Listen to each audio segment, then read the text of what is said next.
So before we do the math, check it out real quick. The goal says to solve each triangle. To solve a triangle means to find all three sides and all three angles. So notice for 5 and 6, they give you the diagrams already.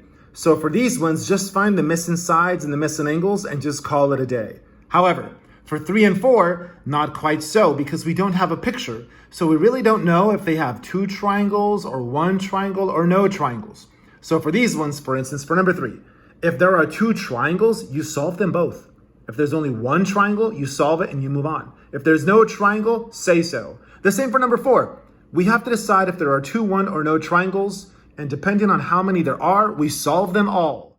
A visual skill that we're gonna need before we actually go forward. Let's say you have a triangle like this, and let me just make up some numbers. Let's say that this is like 40, and let's say this is like 10.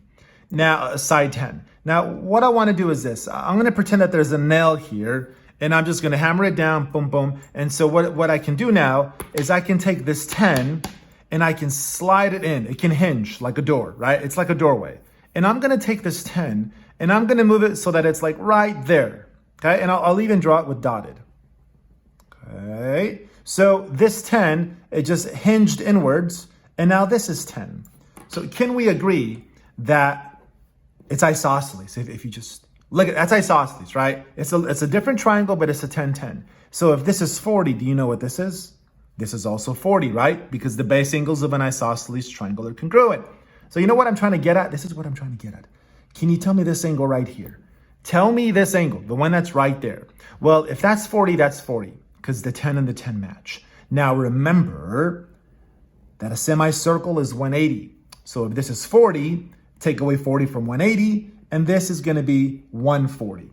Keep this visual skill in mind. So for a problem like this, notice we don't have a diagram, so we don't know if this triangle is even possible, or if there's 1 or 2 triangles. We have no idea. Let's find out together. So I always like to draw just a random looking triangle, but I always try to draw it so that the bottom part is like parallel to the paper, right? Sort of like flat. And then you could call it whatever you want. I mean, I guess this is ABC. It doesn't really matter. Just go like that if you want every time. ABC or PQR, whatever. Just make sure that one part is sort of flat, okay? Now let's see, so if this is A, fill in what you know. So angle B is 21, side A across is 24, and then little b is 20, so this is 20. So we have to find something first. And then how about, like, we have this one, but we don't have, let's find this guy. So I'll just put a little baby star. I wanna find angle star. So I'm gonna go law of sines. So sine of A over A equals sine of B over B. That's how that works, right? Sine of an angle over the side equals sine of an angle over its corresponding side. Let's do a cross multiply. That'll be 20 times sine of star equals 24 times sine of 21. Divide both sides by 20, so that sine of star equals 24 sine 21 over 20. That'll be gone when you divide. Now we want star alone, so what I'll do is I'll protect both sides and I'll take the sine inverse, because sine inverse knocks out sine. So it's just angle star. And if you type all of this gibberish, make sure your calculator is set to degrees. Sine inverse, go 24 times the sine of 21. That's gonna be divided by 20. My device, my calculator says about 25.5. So this is about 25.5. Okay, now, hey, we can find the missing angle because it has to add up to 180. So 180 minus 21 minus 25.5 is about 133.5. So we have this guy. Now let's find the missing side. And let's go law of sines. So how about, let's go sine of 21 over 20 equals sine of 133.5 over the missing side, which I guess you can just call star, whatever, doesn't really matter. Now solve for star. In this case, star is a side now. So I got 40.5, about 40.5. So I took away the work, but here's the first triangle. So far, we have one triangle in the bag, this one here. The question is there another?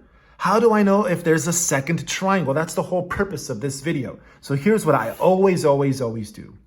Pretend, like we did earlier today, pretend that this is a nail and it gets hammered down with a hammer, okay? And now this 24, it's gonna slide inward like that there.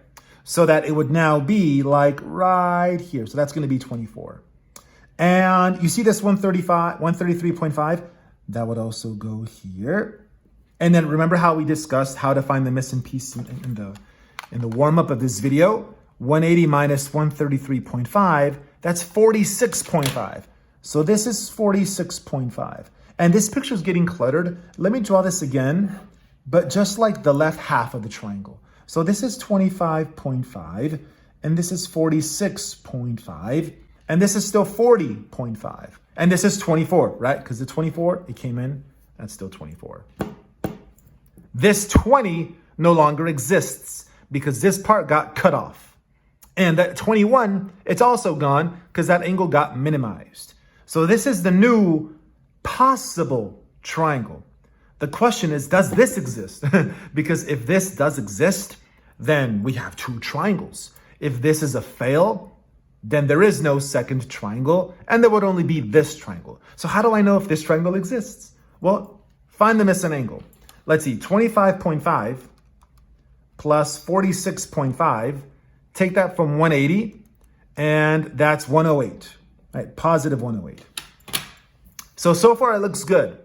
If these guys had added together to give you more than 180, then this would have been a negative angle, and that would have been no good. So let me say that again. If these two angles alone added together was bigger than 180, or even 180 itself, then this third triangle, this third angle, it would not have even existed. And in that case, there would be no second triangle. So far, this actually does work because we have angles. And now we just need the missing piece. So let's see if this side exists. So let's go sine of 25.5 over 24 equals sine of 108 over the mysterious side, which we can call star. And look, it's about 53. So here we just solved both triangles. There are two triangles because the second one actually worked out. If the calculator had said something like domain error or something like that, then that would not have existed, right? When doing the calculations for the second triangle, if it said something like this, watch. If it said something like error, that implies that something in here is not possible, in which case that second triangle would not have existed. But there were no errors, there were no hiccups along the way, so two triangles for this case. So that's how I always recommend that you do this. I always like to grab this guy here, slide it in, copy and paste, subtract from 180 to get this guy, which goes here, and then see if the second triangle even exists.